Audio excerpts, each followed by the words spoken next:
Dende sempre as manualidades foi un dos entretementos preferidos de Fina, pero entre o traballo e as súas ocupacións persoais nunca puido dedicarse de cheo a esta actividade.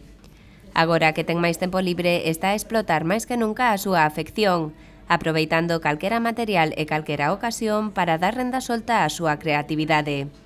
O papel de periódico, por exemplo, foi o seu último descubrimento.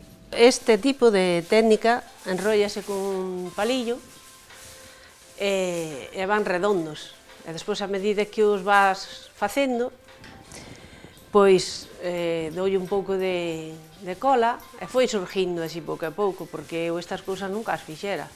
A pesar da originalidade e calidade das súas obras, Fina non se propón poñelas á venda, pois recoñece que se dedica a isto tan só por afección. Sí, por entretenimiento e porque, por exemplo, eu cando era unha cría, meu pai facía moitos cestos deste tipo e por aí foi salindo pouco a pouco. Aínda así, as obras de Fina xa estiveron expostas ao público nalgunha ocasión. O Concello de Opino acolleu fai pouco unha mostra dos seus traballos e actualmente podemos disfrutar de algunha destas pezas na perruquería Tuni en Santiago de Compostela. Non sei se terei a ocasión de enseñalos no outro lado ou non, pero vaya, eu fagos máis que nada por afición.